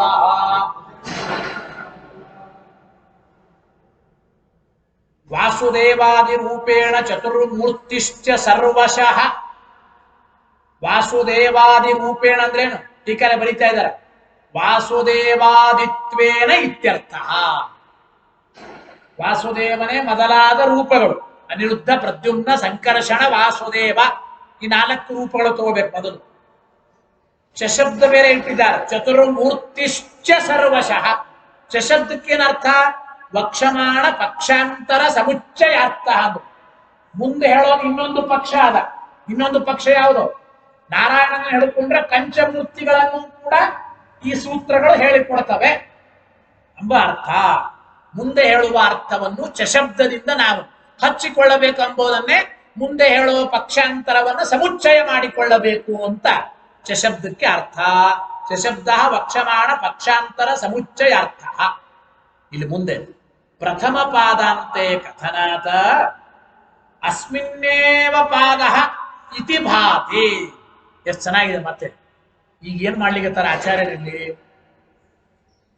ಆಚಾರ್ಯರು ಹೇಳಿದ ಈ ಸೂತ್ರಾರ್ಥ ಇಷ್ಟು ಮಾತ್ರ ಅಲ್ಲ, ಸೂತ್ರಕ್ಕೆ ಇನ್ನೂ ಬೇಕಾದಷ್ಟು ಅರ್ಥಗಳಿದೆ. ನಾರಾಯಣಾದ ಹಿಡ್ಕೊಂಡು ಪಂಚಮೂರ್ತಿಗಳನ್ನು ಎಲ್ಲ ಸೂತ್ರಗಳು ಹೇಳಿಕೊಡ್ತವೆ ಅಂತೆಲ್ಲ ಇಷ್ಟ ಅಂದ್ರು. ಹಾಗಾದ್ರೆ ಮೊದಲನೇ ಅಧ್ಯಾಯದ ಮೊದಲನೇ ಪಾದದ ಇಲ್ಲಿ ಕೊನೆಗೆ ಈ ವಿಚಾರ ಹೇಳಿರ್ತಾರೆ. ಹಾಗಾದ್ರೆ ಮೊದಲನೇ ಪಾದದ ಕೊನೆಗೆ ಹೇಳೋದ್ರಿಂದ ನಮಗೇನು ಇನ್ನೊಂದು ಭ್ರಾಂತಿ ಬರಬಹುದು? ಹಾಗಾದ್ರೆ ಮೊದಲನೇ ಪಾದದ ಸೂತ್ರಗಳು ಮಾತ್ರ ಬಹಳ ಅರ್ಥ ಉಳ್ಳದ್ದಾಗಿವೆ. ಉಳಿದಿದ್ದ ಸೂತ್ರಗಳು ಅದು ಎಷ್ಟು ಬೇಕಷ್ಟೇ. ಹಿಂಗ ಮಾಡ್ಕೋಬೇಡ್ರಿ. ಮತ್ತೆ ಚತುರ್ಮೂರ್ತಿಶ್ಚ ಸರ್ವಶಃ. ಸರ್ವಶಃ ಎಂಬ ಶಬ್ದವನ್ನು ಆಚಾರ್ಯರು ಅನುವ್ಯಾಖ್ಯಾನದಲ್ಲಿ ಬಳಸಿದ್ದಾರೆ. ಹೌದೋ ಇಲ್ಲ? ನಿಮಗೆ ಸಂದೇಹ ಬರ್ತದೆ. ಒಂದು ವಿಷಯ ಮುಗಿಸ್ತಾ ಕೊನೆಗೆ ಇಷ್ಟೊತ್ತು ನಾನೇನು ಹೇಳಿದ್ದೇನೆ, ಈ ಸೂತ್ರಗಳಿಗೆ ಇಷ್ಟು ಮಾತ್ರ ಅರ್ಥ ಅಲ್ಲ, ಇನ್ನು ಅನಂತ ಮಡಿಯಾದ ಅರ್ಥ ಉಂಟು ಅಂದ್ರೆ ಇಷ್ಟೊತ್ತು ಹೇಳಿದ ಸೂತ್ರಗಳಿಗೆ ಮಾತ್ರ ಅಂತ ನಮಗೆ ತೋರದು. ಮೊದಲನೇ ಪಾದದ ಕೊನೆಯ ಭಾಗದಲ್ಲಿ ಈ ವಿಚಾರ ಹೇಳ್ತಾ ಇದ್ದೇವೆ ಅಂದ ಮೇಲೆ ಹಾಗಾದ್ರೆ ಒಟ್ಟು ಮೊದಲನೇ ಪಾದದಲ್ಲಿ ಒಟ್ಟು ಇಷ್ಟೇನು ಸೂತ್ರಗಳು ಬರ್ತವೆ, ಮೊದಲನೇ ಪಾದದ ಸೂತ್ರಗಳು ಮಾತ್ರ ಈ ವಿಶೇಷವಾದ ಅನೇಕ ಅರ್ಥಗಳು ಉಳ್ಳದ್ದು. ಉಳಿದ ಪಾದಗಳಲ್ಲಿ ಬರತಕ್ಕಂತ ಸೂತ್ರಗಳಿಗೆ ಎಷ್ಟು ಹೇಳ್ತಾರೋ ಅಷ್ಟೇ ಅರ್ಥ ಅಂತ ಹಂಗೆ ತಿಳಿಬೇಡ್ರಿ. ಪ್ರಥಮ ಪಾದಾಂತೆ ಕಥನಾತ, ಈ ಮೊದಲನೇ ಪಾದದ ಕೊನೆಗೆ ಈ ವಿಚಾರ ಹೇಳೋದ್ರಿಂದ ಅಸ್ಮಿನ್ನೇವ ಪಾದ ಇತಿ ಭಾತಿ, ಅಂದ್ರೆ ಈ ಪಾದದಲ್ಲಿ ಮಾತ್ರ ಈ ರೀತಿ ಸೂತ್ರಗಳು ಅನೇಕ ಅರ್ಥ ಉಳ್ಳದ್ದು ಅಂತ ತೋರುತ್ತದೆ. ಹಂಗಲ್ಲ. ತನ್ನಿರಾಸಾಯ ಉಕ್ತಂ ಸರ್ವಶಃ. ಸರ್ವಶಃ ಅಂದ್ರೆ ಅರ್ಥ ಏನು? ಟೀಕರಾಯರು ಮತ್ತೆ ಅವರೇ ಅರ್ಥ ಬರೀತಾರ. ಸರ್ವೇಶ್ವಪಿ ಪಾದೇಶು, ಎಲ್ಲ ಪಾದಗಳಲ್ಲಿರುವ ಸೂತ್ರಗಳಿಗೂ ಇನ್ನೂ ಆಚಾರ್ಯರು ಹೇಳಿದ್ದಕ್ಕಿಂತಲೂ ಬೇಕಾದಷ್ಟು ಹೆಚ್ಚಿನ ಅರ್ಥಗಳು ಉಂಟು. ನಿಪಾತ ಸಮುದಾಯ ಪಕ್ಷಾಂತರೇ. ಇಲ್ಲಿ ನಿಪಾತ ಸಮುದಾಯ ಅಂತ ಕರೀತಾರೆ. ನಿಪಾತ ಅಂದ್ರೆ ಏನ್ ಗೊತ್ತಾ? ಬರೀ ಬೀಳೋದು ಅಂತ ಅರ್ಥ ಇಟ್ಕೋಬೇಡ್ರಿ. ನಿಪಾತ ಅಂದ್ರೆ ಅವ್ಯಯಗಳು ಅಂತ ಅರ್ಥ. ನಿಪಾತ ಸಮುದಾಯ ಅಂತಂದ್ರೇನು? ಅವ್ಯಯಗಳ ಸಮೂಹ. ಚತುರ್ಮೂರ್ತಿಶ್ಚ ಸರ್ವಶಾಚ. ಅಥವಾ ಒಂದೇ ಮಾಡಬೇಡ್ರಿ, ಅಥವಾನು ಅವ್ಯಯನೇ. ಇಲ್ಲಿ ಮಾಡಬೇಕಾದ್ರೆ ಈಗ ಅಥವಾ ಪಂಚಮೂರ್ತಿ ಸಹ, ಅಥ ವಾ ಚಶಬ್ದ, ಹೀಗೆ 3 ಅವ್ಯಯ ಆಯ್ತೋ ಇಲ್ಲ? ನಿಪಾತ ಸಮುದಾಯ ಅಂತ ಕರೀತಾರ ಅದನ್ನ. ಅವ್ಯಯಗಳ ಗುಂಪು ಅಂತ ಅರ್ಥ. ಅಂದ್ರೆ ಚಶಬ್ದ ಇಟ್ರು ಚತುರ್ಮೂರ್ತಿಶ್ಚ ಅಂಬೋಲಿ, ಅಥವಾ ಪಂಚಮೂರ್ತಿ ಸಹ ಅಂತ. ಅಥವಾ ಮತ್ತೆ 2 ಅವ್ಯಯ. ಅಥನು ಅವ್ಯಯನೇ, ವಾ ಶಬ್ದನು ಅವ್ಯಯನೇ. ಈ ನಿಪಾತ ಸಮುದಾಯ ಅಂದ್ರೇನು? ಈ ಅವ್ಯಯಗಳ ಸಮೂಹವನ್ನ ಆಚಾರ್ಯರು ಯಾತಕ್ಕೆ ಸೂಚನೆ ಮಾಡ್ತಾ ಹೇಳ್ತಾ ಇದ್ದಾರೆ ಇಲ್ಲಿ ಅಂದ್ರೆ ಬೇರೆ ಬೇರೆ ಪಕ್ಷಗಳನ್ನ ಹೇಳ್ತಾ ಇದ್ದಾರೆ. ಹೇಳಿದಲ್ಲ, ಚ ಅಂದ್ರೆ ಮತ್ತು ಕನ್ನಡದಾಗ, ಅಥ ಅನಂತರ. ಅನಂತರ ಅಂತ ಯಾವಾಗ ಅಂತೀವಿ? ಒಂದ್ ಅರ್ಥ ಹೇಳಿ, ಅಥ ಅನಂತರ ಇದೊಂದು ಅರ್ಥ ತಿಳ್ಕೊ. ವಾ ಅಂದ್ರೆ ಅಥವಾ. ಹಿಂಗೆಲ್ಲ ನೋಡ್ರಿ, ಬೇರೆ ಬೇರೆ ಪಕ್ಷಗಳನ್ನ ಸೂಚನೆ ಮಾಡೋದಕ್ಕಾಗಿ ಆಚಾರ್ಯರ ಈ ಅನುವ್ಯಾಖ್ಯಾನದಲ್ಲಿರುವ ನಿಪಾತ ಸಮುದಾಯಗಳು ಅಂದ್ರೆ ಈ ಅವ್ಯಯಗಳ ಗುಂಪು. ನಿಪಾತ ಸಮುದಾಯ ಪಕ್ಷಾಂತರೆ. ಪಂಚಮೂರ್ತಿ ಸಹ ಅಂದ್ರು. ಪಂಚಮೂರ್ತಿನೂ ಕೂಡ ಈ ಸೂತ್ರಗಳಿಂದ ಹೇಳಲ್ಪಡುತ್ತೆ. ಪಂಚಮೂರ್ತಿ ಅಂದ್ರೆ ಯಾವುದು? ನಾರಾಯಣಾದಿತ್ವೇನ ಅಂತ ಬರೆದ್ರು ಟೀಕಾರ. ನಾರಾಯಣ ಶಬ್ದ ಇದು ರೂಪವೇ ಮೊದಲಾದ ಭಗವಂತನ ಆ 5 ರೂಪಗಳು, ಅನಿರುದ್ಧ, ಪ್ರದ್ಯುಮ್ನ, ಸಂಕರ್ಷಣ, ವಾಸುದೇವ, ನಾರಾಯಣ, 5 ರೂಪಗಳು ಕೂಡ ಈ ವೇದವ್ಯಾಸರ ಸೂತ್ರಗಳಿಂದ ಮುಖ್ಯ ವೃತ್ತಿಯಿಂದ ವಾಚ್ಯವಾಗಿವೆ. ಅದಕ್ಕೆ ಅಲ್ಲಿ ಏಕೋ ನಾರಾಯಣೋ ದೇವ ಅಂದಾರೆ ಹಿಂದೆ. ಆ ಕೊನೆಯ ರೂಪವನ್ನೇ ಮುಖ್ಯವಾಗಿ ಹಿಡಿದಿದ್ದಾರೆ ನಾರಾಯಣ ಶಬ್ದ. ಇಷ್ಟಾದ ಮೇಲೆ ಏನ್ ಹೇಳದಂಗಾಯ್ತು ಒಟ್ಟು ತಾತ್ಪರ್ಯ? ಇಲ್ಲಿ ಪ್ರತಿ ಶಬ್ದ ಇದೆ. ಪ್ರೋಕ್ತೋಧಿಕರಣಂ ಪ್ರತಿ. ಪ್ರತಿನೂ ಅವ್ಯಯನೇ ಮತ್ತೆ, ಹೌದಾ ಇಲ್ಲ? ಪ್ರತಿ ಅಂದ್ರೆ ಸಂಸ್ಕೃತದಲ್ಲಿ ನಾವು ಹೇಳುವಾಗ ಅದನ್ನ ಕನ್ನಡದಲ್ಲಿ ಏನಂತೀವಿ? ಅದನ್ನ ಕುರಿತು. ಗ್ರಾಮಂ ಪ್ರತಿ ಗಚ್ಚತಿ, ಗ್ರಾಮವನ್ನು ಕುರಿತು ಹೋಗುತ್ತಾನೆ. ಪಾಠಂ ಪ್ರತಿ ಗಚ್ಚತಿ, ಪಾಠವನ್ನು ಕುರಿತು ಹೋಗುತ್ತಾನೆ, ಪಾಠಕ್ಕಾಗಿ ಹೋಗುತ್ತಾನೆ. ಪ್ರತಿ ಅಂತದ. ಆ ಪ್ರತಿಯನ್ನ ಎಲ್ಲಾ ಕಡೆ ಇಟ್ಕೊಳ್ರಿ ಅಂತ ಟೀಕರೆ. ಪ್ರೋಕ್ತೋಧಿಕರಣಂ ಪ್ರತಿ ಅಂದ್ರೆ ಪ್ರತಿ, ಪ್ರತಿ ಸೂತ್ರಂ, ಆಮೇಲೆ ಪ್ರತಿ ಅಧಿಕರಣಂ, ಪ್ರತ್ಯಕ್ಷರಂ, ಪ್ರತಿ ವಾಕ್ಯಂ, ಹಿಂಗೆಲ್ಲ ಇಟ್ಕೊಳ್ರಿ ಅಂತ ಅರ್ಥ ಬರೀತಾರ ನೋಡಿ. ಪ್ರತಿ ಶಬ್ದ ವೀಪ್ಸಾಯ. ಪ್ರತಿ ಶಬ್ದ ಇದು ವೀಪ್ಸ. ವೀಪ್ಸ ಅಂದ್ರೆ ಏನು? ನಮಗೆ ಎಲ್ಲಿ ಅಪೇಕ್ಷೆ ಅಂದ್ರೆ ಎಲ್ಲಿ ಅಪೇಕ್ಷೆ ಇದೆಯೋ, ಅಂದ್ರೆ ನಮಗೆ ಎಷ್ಟು ಅರ್ಥವನ್ನು ಸ್ವೀಕಾರ ಮಾಡೋ ಅಭಿಪ್ರಾಯ ಇದೆಯೋ ಅಷ್ಟು ಎಲ್ಲ ಕಡೆನೂ ಪ್ರತಿ ಶಬ್ದ ಇಟ್ಕೊಳ್ರಿ. ಕರ್ಮ ಪ್ರವಚನೀಯ ಅಂತಾರದ. ಅಂದ್ರೆ ಕರ್ಮ ಪ್ರವಚನೀಯ ಎಂಬ ಒಂದು ಸಂಜ್ಞಾ, ಕರ್ಮ ಪ್ರವಚನೀಯ ಎಂಬ ಸಂಜ್ಞಾ ಬಂದು ಅದನ್ನ ಎಲ್ಲ ಕಡೆಗೂ ಅರ್ಥ ಮಾಡಿಕೊಳ್ಳಿ ಅಂತ. ಇದರ ಜೊತೆಗೆ ಅಥ ಅಪಿ ವಾ ಇತಿ ತ್ರಯೋ ನಿಪಾತಾಹ. ಮತ್ತೆ ಇಲ್ಲಿ ಇನ್ನೊಂದು ವಾ ಆದರೆ ಮತ್ತೆ ಮುಂದೆ ಇಷ್ಟೇ ಇಲ್ಲ. ಎಷ್ಟು ಚೆನ್ನಾಗಿದೆ ನೋಡಿ. ಮತ್ತೆ ಅಥ ಇದೆ. ಎಲ್ಲಿ ಅಥ ಅಂದ್ರೆ ಭಾಷ ಮತ್ತು ಕೊನೆಗೆ ಒಟ್ಟು ಈ 3 ಲೈನ್ ಈ ಶ್ಲೋಕದಲ್ಲಿ ಎಷ್ಟು ಅವ್ಯಯ ಇದೆ ಗೊತ್ತಾ? ಸುಮಾರು 7 ಅವ್ಯಯಗಳಿದೆ. 7 ಅವ್ಯಯಗಳು. ಮೊದಲನೇದ್ದು ಚ, ಎರಡನೇದ್ದು ಅಥವಾ, ಬೇರೆ ಬೇರೆ ಬಿಡಿಸ್ಕೊಂಡ್ರೆ. ಅಥವಾ ಅಂತ ಒಂದೇ ಇಟ್ಕೊಂಡ್ರೆ ಒಂದೇ, 2 ಆಯ್ತು. ಬಿಡಿಸ್ಕೊಂಡ್ರೆ 3 ಆಗುತ್ತೆ. ಚ ಅಥವಾ ಪ್ರತಿ. ಆಮೇಲೆ ಕೊನೆಗೆ ಶ್ಲೋಕದ ಕೊನೆಗೆ ಪ್ರತ್ಯಕ್ಷರಮಥಾಪಿವ ಅಥ ಅಪಿ ವ. ಅಲ್ಲಿ 3 ಅವ್ಯಯ. ಮತ್ತೆ ಮೊದಲು 3 ಅವ್ಯಯ, ಆಮೇಲೆ ಶ್ಲೋಕದ ಕೊನೆಗೂ ಮತ್ತೆ ಅಥ ಅಪಿ ವ ಮತ್ತು 3 ಅವ್ಯಯನು. ಇದನ್ನ ಟೀಕಾರಾಯ ಬರೆದ್ರು ಏನು ಅಂತಂದ್ರೆ, ಪ್ರತಿ ಸೂತ್ರಂ ಅಲ್ಲಿ ಹೇಳುವಾಗ ಟೀಕಾರಾಯ ಬರೀತಾರೆ ಅಥ ಅಪಿ ವಾ ಇತಿ ತ್ರಯೋ ನಿಪಾತಾಹ. ನಾಳೆ ಅದಕ್ಕೆ ನಿಪಾತ ನಿಪಾತ ಅಂದ್ರೆ ಅವ್ಯಯ ಅಂತ ಅರ್ಥ ಮಾಡಿಕೊಳ್ಳಿ.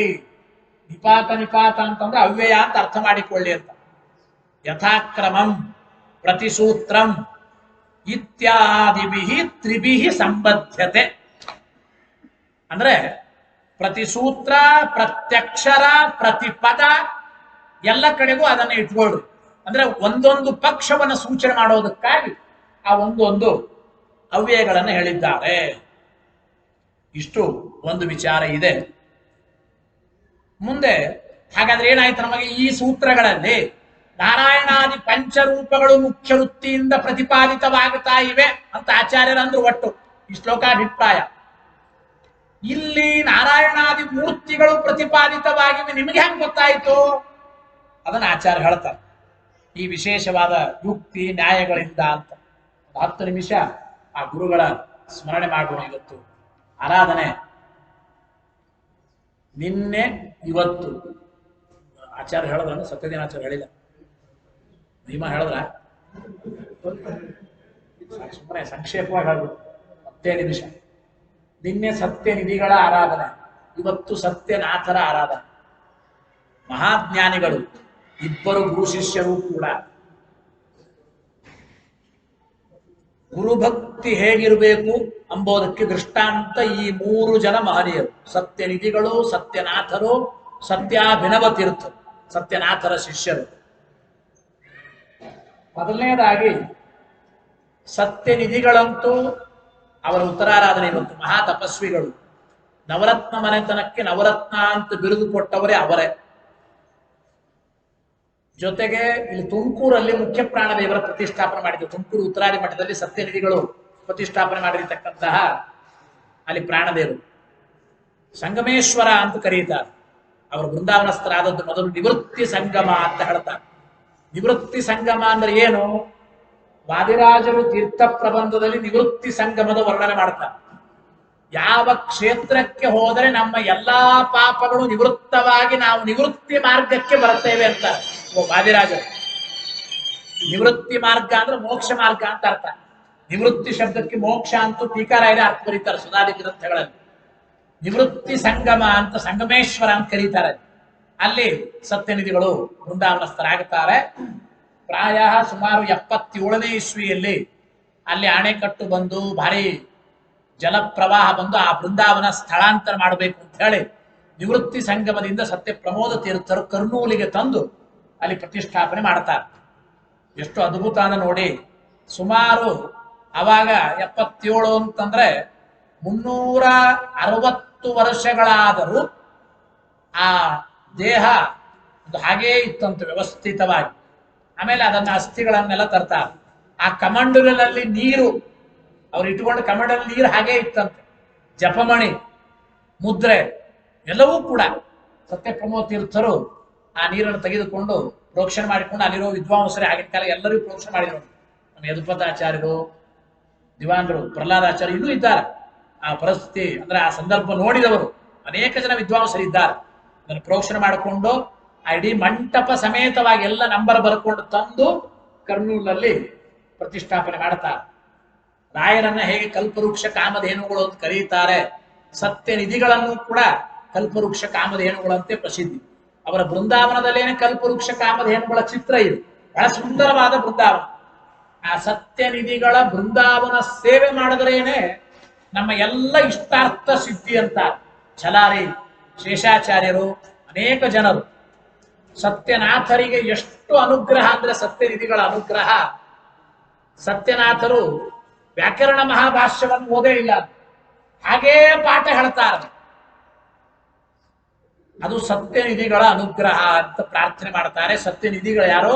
ಸತ್ಯನಾಥರೇನೆ. ಅನಧೀತ್ಯ ಮಹಾಭಾಷ್ಯಂ ವ್ಯಾಖ್ಯಾತಂ ಯದನುಗ್ರಹಾತ್ ವಂದೇತಂ ನಿಧಿನಾ ಸತ್ಯ ನಿಧಿಂ ಸತ್ಯಾನ ಸಿದ್ಧಯೇ. ಆ ಸತ್ಯನಿಧಿಗಳ ಅನುಗ್ರಹದಿಂದ ವ್ಯಾಕರಣ ಮಹಾಭಾಷ್ಯ ಓದದೇ ಇದ್ರು ನಾವು ಪಾಠ ಹೇಳುತ್ತೇವೆ, ವ್ಯಾಖ್ಯಾನ ಮಾಡ್ತೇವೆ. ಇದು ಗುರುಗಳ ಅನುಗ್ರಹ. ತಂ ಸತ್ಯ ನಿಧಿಮಾಶ್ರಯ. ಅನೇಕ ಕಡೆ ಟೀಕಾರ್ಥ ಜ್ಞಾನ ಸಿದ್ಧಯೇ ಅಂತ. ಟೀಕಾರಾಯರ ಮಾತು ಅರ್ಥ ಆಗಬೇಕು ಅಂದ್ರೆ ಸತ್ಯನಿಧಿಗಳ ಅನುಗ್ರಹ ಬೇಕು. ಅಷ್ಟು ಸತ್ಯನಾಥರು ಸ್ಮರಣೆ ಮಾಡಿದ್ದು. ಜೊತೆಗೆ ಇವತ್ತಿನ ಆರಾಧ್ಯರು ಈ ಯಾರು ಅಂತಂದ್ರೆ ಸತ್ಯನಾಥ ತೀರ್ಥರು, ಮಹಾನುಭಾವರು. ನೋಡ್ರಿ ಎಷ್ಟು ಸತ್ಯನಾಥರ ಪಾಂಡಿತ್ಯ ಅಂತಂದ್ರೆ ಅಲ್ಲಿ ಹೇಳಿಕೊಡ್ತಾರೆ. ಏನು ಅಂತಂದ್ರೆ ಅವರ ಗ್ರಂಥಗಳಿಗೆ ಪರಶು ಅಂತ ನೀವೆಲ್ಲ ಕೇಳಿದ್ರಿ. ಪರಶು ಅಂದ್ರೆ ಕೊಡಲಿ. ಎಲ್ಲ ದುಷ್ಟವಾದಗಳನ್ನ ಕತ್ತರಿಸುವ ಒಂದು ಮಾತುಗಳು ಪರಶು ಗ್ರಂಥ ಅಂತ ಪ್ರಸಿದ್ಧಿ. ಖಂಡನತ್ರಯ ಪರಶು ಅಂತ ಇದೆ. ವಿಶೇಷವಾಗಿ ಸಪ್ತನಿಧಿಗಳು ವಚನ ಪ್ರಸೂನ ಮಾಲ ಅಂತ ಮಾಡ್ತಾರೆ. ಭಾರತೀ ವಾಯುಸ್ತೋತ್ರ ಅಂತ ಮಾಡಿಕೊಡ್ತಾರೆ. ಶ್ರೀರಂಗಕ್ಕೆ ಹೋದಾಗ ರಂಗನಾಥ ದೇವರಿಗೆ ಶ್ರೀ ರಂಗನಾಥ ದಂಡಕ ಅಂತ ಮಾಡಿಕೊಡ್ತಾರೆ ಸತ್ಯನಿಧಿಗಳು ಕೂಡ. ಆಮೇಲೆ ಇವರಂತೂ ಸರಿಯೇ ಸರಿ ಪಂಚಾಭಿನವಕಾರರು ಅಂತೆ ಪ್ರಸಿದ್ಧಿ. ಅಭಿನವೋ ವ್ಯಾಸರಾಜರು ಅಂತ ಅಲ್ಲಿ ಒಂದು ಕತೆ ಹೇಳೋದು ಉಂಟು. ಕೆಲವು ವಾದಿಗಳು ಬಂದು ಸತ್ಯನಾಥರ ಸನ್ನಿಧಾನದಲ್ಲಿ ನಿಮಗೆ ಮಾಧ್ವರಿಗೆಲ್ಲ ವ್ಯಾಸರಾಯನ ವ್ಯಾಸತ್ರಯನ ಮುಖ್ಯ. ವ್ಯಾಸರಾಯನ ವ್ಯಾಸತ್ರಯ ಇಟ್ಟುಕೊಂಡು ವಿಶೇಷವಾಗಿ ಆ ಮದ್ದು ಮತವನ್ನು ನೀವು ಸಮರ್ಥನೆ ಮಾಡ್ತೀರಿ. ವ್ಯಾಸತ್ರಯ ಮುಟ್ಟದೆ ವ್ಯಾಖ್ಯಾನ ಮಾಡಬೇಕು ಅಂತ ಹೇಳಿದ್ರು ಕೆಲವು ವಾದಿಗಳು ಸತ್ಯನಾಥರ ಹತ್ರ ಬಂದು. ಆಗ್ಲಿ ಅಂತ ಹೇಳಿ ಅದಕ್ಕೆ ಆ ಅಭಿನವ ಗ್ರಂಥಗಳನ್ನು ರಚನೆ ಮಾಡಿದರು. ಅಭಿನವ ಚಂದ್ರಿಕಾ, ಅಭಿನವ ಗದ, ಅಭಿನವ ತಾಂಡವ, ಅಭಿನವ ಅಮೃತ, 4 ಗ್ರಂಥಗಳು. 5ನೇದ್ದು ಯಾವುದು ಅಂದ್ರೆ ಶಿಷ್ಯರೇ. ಅದು ಚೇತನ ಮೂರ್ತಿ ಸತ್ಯಾಭಿನವ ತೀರ್ಥರು ಅಂತೆ. ಅವ್ರ ಮಠದಲ್ಲಿ ಸಾಮಾನ್ಯ ಏನೋ ಅಡಿಗೆ ಮಾಡಿಕೊಂಡಿರೋ ಹೆಚ್ಚಿನ ಯಾವ ಸಂಸ್ಕೃತ ಶಾಸ್ತ್ರದ ಪರಿಚಯನೂ ಇಲ್ಲ. ಸತ್ಯಾಭಿನವರಿಗೆ. ಇವರ ಹೆಸರು ನರಸಿಂಹಾಚಾರ್ಯರೇ, ಸತ್ಯನಾಥರ ಹೆಸರು ಪೂರ್ವಾಶ್ರಮದಲ್ಲಿ, ಶಿಷ್ಯರ ಹೆಸರು ನರಸಿಂಹಾಚಾರ್ಯರೇ. ಇವರು ಅವಧಾನಿ ಮನೆತನದವರು. ಸತ್ಯನಾಥರು ಅಂದ್ರೆ ಅವಧಾನಿ ಮನೆತನ. ಧೂಮಾಲಕ್ಷ್ಮಿ ನರಸಿಂಹದೇವರ ಅನುಗ್ರಹದಿಂದ ಇವರು ಹುಟ್ಟಿದ್ರು ಅಂತ ಚರಿತ್ರೆಯಲ್ಲಿ ಬರೆಯುತ್ತಾರೆ ಕಾವ್ಯದಲ್ಲಿ. ಛಲಾರಿ ಸಂಕರ್ಷಣಾಚಾರ್ಯರೇನೆ ಈ ಪ್ರಮಾಣ ಚಂದ್ರಿಕಾ ರಚನೆ ಮಾಡಿ ಛಲಾರಿ ಶೇಷಾಚಾರ್ಯರು. ಛಲಾರಿ ಶೇಷಾಚಾರ್ಯರ ಮಕ್ಕಳೇ ಛಲಾರಿ ಸಂಕರ್ಷಣಾಚಾರ್ಯರು. ಸತ್ಯನಾಥರ ಬಗ್ಗೆನೆ 3 ಕಾವ್ಯಗಳನ್ನು ರಚನೆ ಮಾಡಿಕೊಡ್ತಾರೆ.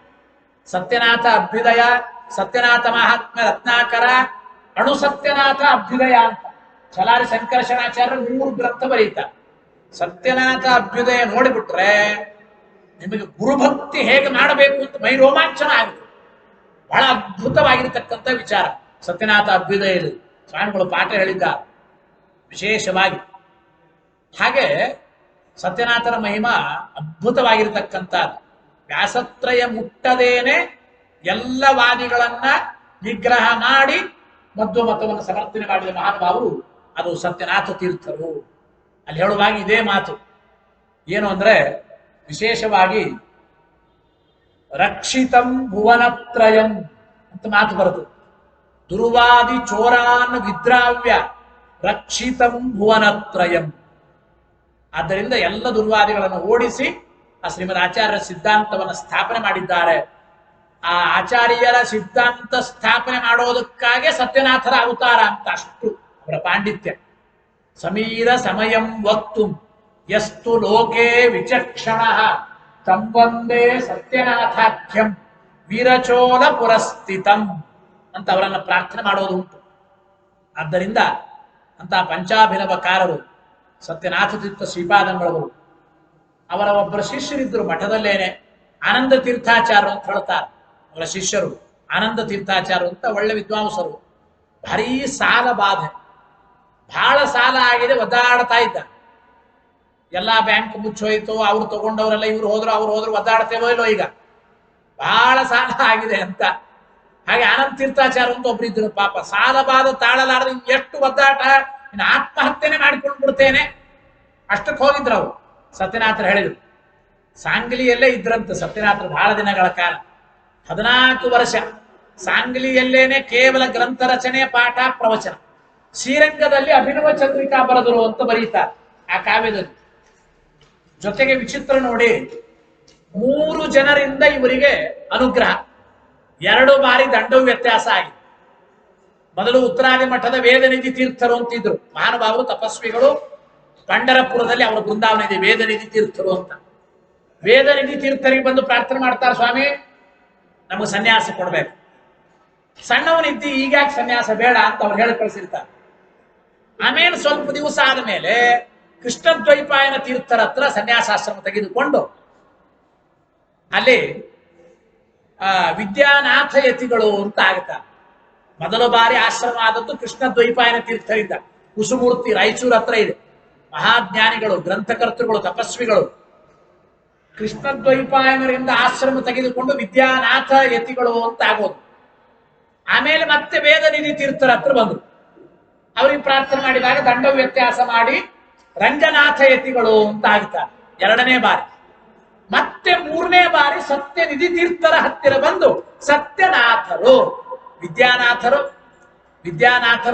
ರಂಗನಾಥರು, ಸತ್ಯನಾಥರು ಅಂತ 3 ಹೆಸರುಗಳು ಬರ್ತದೆ ನೋಡ್ರಿ ಇವರಿಗೆ, ಸತ್ಯನಾಥರಿಗೆ, ಮಹಾನುಭಾವರಿಗೆ.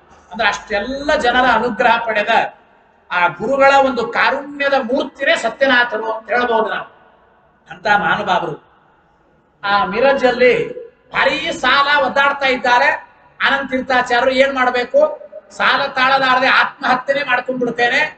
ಅದಕ್ಕೆ ಸತ್ಯನಾಥರು ಹೇಳಿದ್ರಂತ, ಏನು ಯೋಚನೆ ಮಾಡಬೇಡ, ಅಲ್ಲಿ ಒಂದು ತೀರ್ಥ ಇದೆ ಮಿರಜಲ್ಲಿ, ಆ ತೀರ್ಥದಲ್ಲಿ 7 ಭಾನುವಾರ ಸ್ನಾನ ಮಾಡುವಂತ. 7 ಭಾನುವಾರ ಅವರು ಸ್ನಾನ ಮಾಡಿದ್ರೆ ಅಕಸ್ಮಾತ್ ಆಗಿ ಅನಿರೀಕ್ಷಿತವಾಗಿ ಅವರ ತಮ್ಮನೇ ಇವರಿಗೆ 100 ಬಂಗಾರದ ನಾಣ್ಯಗಳನ್ನ ತಂದು ಕೊಟ್ಟ. ಇವರಿಗೆ ಸೇರ್ಬೇಕಾಗಿತ್ತು.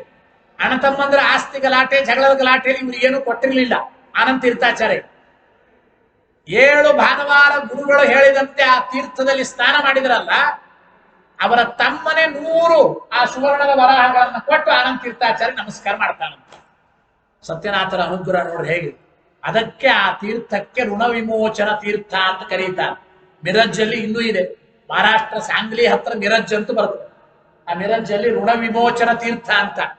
ಏನಾದರೂ ಸಾಲ ಬಾಧೆ ಆದರೆ ಆ ತೀರ್ಥದಲ್ಲಿ ಸ್ನಾನ ಮಾಡಿದರೆ ನಿಜವಾಗಲೂ ಎಲ್ಲ ಸಾಲ ಬಾಧೆ ಪರಿಹಾರ ಆಗುತ್ತದೆ ಅಂತ ಹೇಳಿದ್ದುಂಟು. ಸತ್ಯನಾಥರ ಅನುಗ್ರಹ ಅಷ್ಟಿದೆ. ಎಷ್ಟು ಸತ್ಯನಾಥರ ಅನುಗ್ರಹ ಅಂದ್ರೆ ಸತ್ಯಾಭಿನವರು ಸ್ವಯಂ ಇಡೀ ಜೀವನ ಪೂರ್ಣ ಅನುಭವಿಸ್ತಾರೆ. ಎಷ್ಟು ಅನುಭವ ಅಂದ್ರೆ, ಒಂದು ಸಂದರ್ಭದಲ್ಲಿ ಒಬ್ಬರ ಮನೆಯಲ್ಲಿ ಪೂಜೆ, ಈ ಮಠದ ಸಂಪತ್ತನ್ನೆಲ್ಲ ದೋಚಬೇಕು ಅಂತ ಕೆಲವು ಕಳ್ಳರು ದರೋಡೆಕೋರರು ಆಕ್ರಮಣ ಮಾಡ್ತಾರೆ ಸತ್ಯನಾಥರ ಶಿಷ್ಯರ ಮೇಲೆ. ಸತ್ಯಾಭಿನವ ತೀರ್ಥರು ಅಂತ ಎಲ್ಲ ಆಯುಧಗಳಿಂದ ಇವರನ್ನು ಕತ್ತರಿಸಬೇಕು, ಚುಚ್ಚು ಬಿಡಬೇಕು ಅಂತ. ಎಲ್ಲ ಆಯುಧಗಳಿಂದ ಚುಚ್ಚಿದರೂ ಏನೂ ಆಗಲ್ಲ. ಬೆಂಕಿ ಕೊಳ್ಳಿಯಿಂದ ಚುಚ್ಚಿ ಹೊಡೆಯುತ್ತಾರೆ, ಏನಾಗೋದಿಲ್ಲ ಸತ್ಯಾಭಿನವರಿಗೆ. ಕೇವಲ ಗುರುಸ್ಮರಣೆ, ಈ ಸತ್ಯನಾಥರ ಸ್ಮರಣೆ. ಶ್ರೀ ಸತ್ಯನಾಥ ತೀರ್ಥ ಶ್ರೀಪಾದ ಗುರುಭ್ಯೋ ನಮಃ. ಅದಕ್ಕೆ ಸತ್ಯನಾಥ ತೀರ್ಥ ಪಾದುಕಾ ಸ್ತೋತ್ರ ಅಂತ ರಚನೆ ಮಾಡ್ತಾರೆ. ಹೀಗೆ ಅನೇಕ ಬಾರಿ, ಒಂದಲ್ಲ ಎರಡಲ್ಲ. ಒಂದ್ ದಿವಸ ರಾತ್ರಿ ಸತ್ಯಾಭಿನವ ತೀರ್ಥರಿಗೆ ಇದ್ದಕ್ಕಿದ್ದ ಹಾಗೆ ಕೈಗೆ ಏನೋ ತೊಂದರೆಯಾಗಿ ರಕ್ತ ಸೋರ್ತಾ ಇದೆ ಅಂತ. ರಕ್ತ ಸೋರೋ ನಿಲ್ತಾನೆ, ಕೈ ಉಬ್ಬಿ ಬಿಡ್ತು, ಜೋರಾಗಿ ಊತ ಬಂದ್ಬಿಟ್ಟಿದೆ ಕೈಗೆ. ಕೇವಲ ಶ್ರೀ ಸತ್ಯನಾಥ ತೀರ್ಥ ಶ್ರೀಪಾದ ಗುರುಭ್ಯೋ ನಮಃ ಆ ಸತ್ಯನಾಥರ ಸ್ಮರಣೆಯನ್ನು ಮಾತ್ರ ಮಾಡಿದ್ದಾನೆ, ಬೇರೇನಿಲ್ಲ. ಆಟೋಮೆಟಿಕ್ ಆಗಿ ಕೈ ಪೂರ್ಣ ಗಾಯ ವಾಸಿಯಾಗಿ ಊತ ಹೋಗಿ ಮೊದಲು ಹೇಗಿತ್ತು ಹಾಗಾಯ್ತು. ಇಂಥ 10 ದೃಷ್ಟಾಂತಗಳು, ಒಂದಲ್ಲ ಎರಡಲ್ಲ. ಬರೀತಾರೆ. ಈ ಮಠದಲ್ಲಿ, ಈ ಮಠ ಇದ್ದ ಮನೆಯಲ್ಲೇನೆ ಮನೆಗೇನೆ ಬೆಂಕಿ ಹತ್ತು ಬಿಡ್ತು ಒಂದ್ಸಲ. ಸತ್ಯಾಭಿನವ ತೀರ್ಥರಿದ್ದ ಮನೆಗೇನೆ ಜೋರ ಬೆಂಕಿ ಹತ್ತು ಬಿಡ್ತದೆ. ಅಲ್ಲಿ ಇಬ್ಬರು ವ್ಯಕ್ತಿಗಳು, ಪಾಪ ಮಠಕ್ಕೆ ಬೇಕಾದವರು ಶಿಷ್ಯರೇನೆ, ಅವರಿಬ್ಬರು ಭಕ್ತಿಯಿಂದ ಸತ್ಯನಾಥರ ಸ್ಮರಣೆ ಮಾಡಿದರೆ ಏನು ಅವ್ರು ಸುಟ್ಟೆ ಹೋಗಿದ್ದಾರೆ, ಸತ್ಯ ಹೋಗಿದ್ದಾರೆ ಅನ್ಕೊಂಡ್ಬಿಟ್ರೆ ಎಲ್ಲ. ಪೂರ್ಣ ಮನೆಗೆ ಬೆಂಕಿ ಹತ್ತಿ ಉರಿದು ಶಾಂತವಾದ ಮೇಲೆ ಆರಾಮಾಗಿ ಹೊರಗೆ ಬಂದ್ರು. ಹೇಗೆ ಹೊರಗೆ ಬಂದ್ರೆ? ಕೇವಲ ಆ ಗುರುಗಳ ನಾಮಸ್ಮರಣೆ, ಗುರುಸ್ಮರಣೆ ಅಂತ ಅವರು ಹೇಳಿದ್ದು ಆ ಕಾವ್ಯದಲ್ಲಿ ಅಷ್ಟು ಅದ್ಭುತವಾಗಿ ತಿಳಿಸಿಕೊಡ್ತಾರೆ. ಸತ್ಯಾಭಿನವ ತೀರ್ಥರು ನಾ ಹೇಳದಲ್ಲ, ಸಾಮಾನ್ಯ ಏನೋ ಅಡಿಗೆ ಮಾಡೋರು, ಯಾವ ಶಾಸ್ತ್ರದ ಪರಿಚಯ ಏನಿಲ್ಲ, ಅವರು ತಲೆ ಮೇಲೆ ಕೈ ಇಟ್ಟು ಆಶೀರ್ವಾದ ಮಾಡಿದ್ರೆ ಇಂತಹ ಪಾಂಡಿತ್ಯ ಶಿಷ್ಯರಿಗೆ, ನರಸಿಂಹಾಚಾರ್ಯರಿಗೆ, ಸತ್ಯಾಭಿನವ ತೀರ್ಥರಿಗೆ. ಮಹಾಭಾರತ ತಾತ್ಪರ್ಯ ನಿರ್ಣಯಕ್ಕೆ ವ್ಯಾಖ್ಯಾನ ಬರೀತಾರೆ ಅವರು. ದೊಡ್ಡ ಪಾಠ ಪ್ರವಚನ ಮಾಡುವ ವ್ಯಾಖ್ಯಾನಕಾರರಾಗುವ ಅನುಗ್ರಹ ಸತ್ಯನಾಥರ ಮಾಡಿರತಕ್ಕಂಥ ಕೃಪೆ, ಅವರ ಅನುಗ್ರಹ ಅಂತ ನಮಗೆ ತಿಳಿಸಿಕೊಡ್ತಾರೆ. ಸತ್ಯಾಭಿನವ ತೀರ್ಥರು ರಾಮೇಶ್ವರಕ್ಕೆ ಹೋಗಿದ್ರಂತೆ. ಅಲ್ಲಿ ಸಮುದ್ರಕ್ಕೆ ಹೋದ್ರು, ಸೇತು ದರ್ಶನನೇ ಆಗಿಲ್ಲ.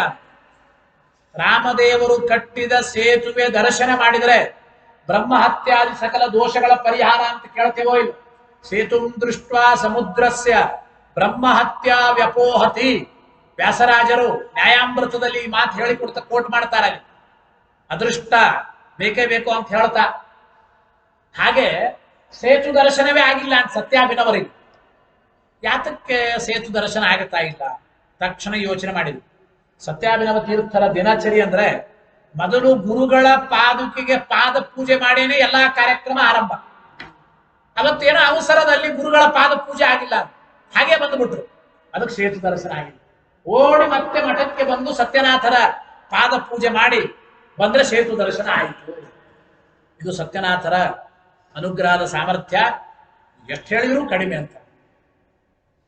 ಅಂದ್ರೆ ನೋಡಿ, ಸತ್ಯಾಭಿನವ ತೀರ್ಥರದ್ದು ಮಾತಾಡ್ತಾನೆ, ಯಾವಾಗಲೂ ನಿಮಗೆ ಹೇಳ್ತಿರ್ತೇನೆ. ಸತ್ಯಾಭಿನವರು ಹೇಳೋ ಮಾತು ಏನ್ ಗೊತ್ತಾ? ನಮಗೆಲ್ಲ ಜೀವನದಲ್ಲಿ ಏನೇ ಒಳ್ಳೇದಾದ್ರೆ ಹೇಗಿದ್ದೀರಿ, ದೇವ್ರು ಇಟ್ಟಂಗೆ ಇರುವೇನೋ ಹರಿಯೇ ಅಂತ ನಾವಂತೇವೆ. ದೇವ್ರು ಇಟ್ಟಾಗಿದ್ದೇವೆ ಅಂತ ಅಂತೇವೆ. ನಮಗೇನೇ ಒಳ್ಳೇದಾದ್ರೆ ದೇವರಿಂದ ಆಯಿತು, ಅದು ಚಿಂತನೆ ಮಾಡಬೇಕು ನಿಜ. ಆದ್ರೆ ಮುಖ್ಯವಾಗಿ ಸತ್ಯಾಭಿನವರು ಹೇಳುವ ಒಂದು ದೃಢವಾದ ವಿಶ್ವಾಸ, ಶ್ರದ್ಧೆ ನಮಗೇನು ಇರಬೇಕು. ಏನು ಸಂದೇಶ ಅಂದ್ರೆ, ನಮಗೇನೇ ಒಳ್ಳೆಯದಾಗೋದಿದ್ರೂ ಕೂಡ ನಮ್ಮ ಸಾಕ್ಷಾತ್ ಗುರುಗಳ ಅನುಗ್ರಹದಿಂದ ಒಳ್ಳೆಯದಾಗುತ್ತದೆ ಅಂತ ಅನ್ನಬೇಕಂತ ಸತ್ಯಾಭಿನವ ತೀರ್ಥ. ನಮಗೆ ಉದ್ಧಾರ ಮಾಡಿದ, ನಮಗೆ ಪಾಠ ಹೇಳಿದ ಗುರುಗಳಿಂದಲೇನೆ ನಮಗೇನಾದ್ರೂ ಒಂದು ಒಳ್ಳೆಯದಾಗೋದಿದ್ರೆ ಆಗಬೇಕು. ಗುರುಗಳ ಅಂತರ್ಯಾಮಿಯಾದ ಭಗವಂತನ ಅನುಗ್ರಹ ಸರಿಯೇ ಸರಿ. ನಾವು ಮುಖ್ಯವಾಗಿ ಪ್ರತಿನಿತ್ಯ ಏನ್ ಸ್ಮರಣೆ ಮಾಡಬೇಕು? ನಮಗೇನೇ ಒಳ್ಳೆಯದಾಗೋದಿದ್ರು ನಮ್ಮ ಗುರುಗಳ ಅನುಗ್ರಹದಿಂದ ಆಗುತ್ತದೆ ಎಂಬ ಚಿಂತನೆ ಇರಬೇಕು ಅಂತ ಸತ್ಯಾಭಿನವ ತೀರ್ಥರು ಅಷ್ಟು ದೃಢವಾಗಿ ಆ ಸತ್ಯನಾಥರನ್ನ ಒಂದು ಕ್ಷಣ ಅವರ ಸ್ಮರಣೆ ಬಿಟ್ಟಿಲ್ಲ.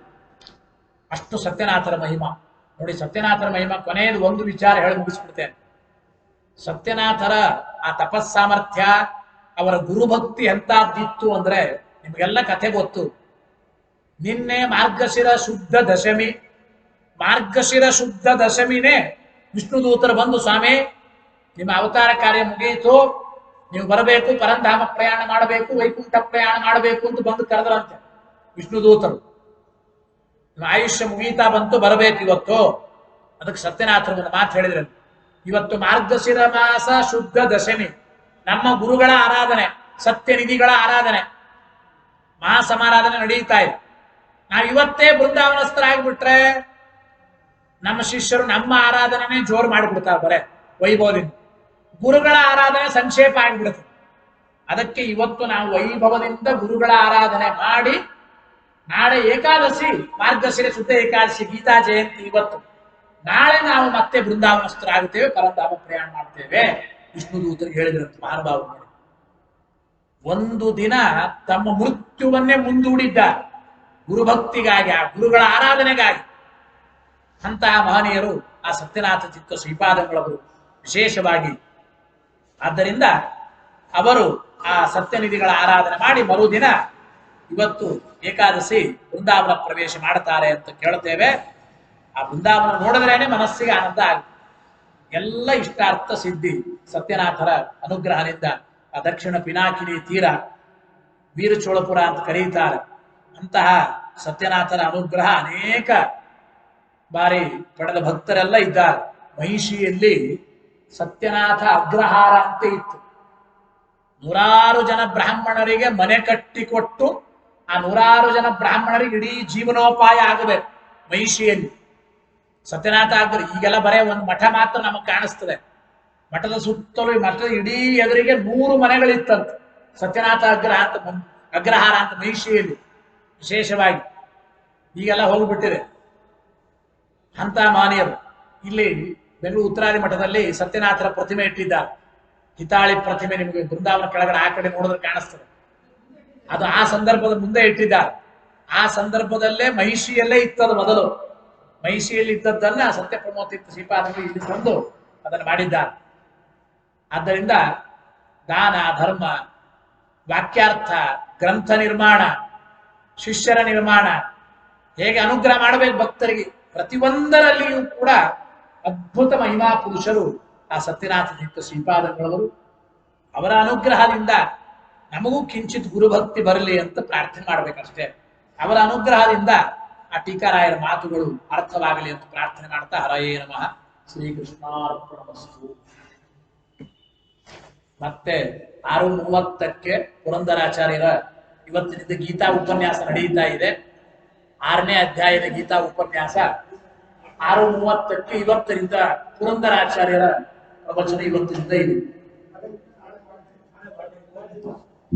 ಇನ್ನೊಂದು ನಾಳೆ ದ್ವಾದಶಿ ಮತ್ತು ನಾಡದ್ದು ಪ್ರದೋಷ ಅಂತೆ. 2 ದಿನನೂ ಕೂಡ ಆಚಾರ್ಯರ ಪಾಠವೂ ಇರೋದು, ನಮ್ಮ ಪಾಠವೂ ಇರೋದಿಲ್ಲ. ನಾಳೆ ನಾಡದ್ದು 2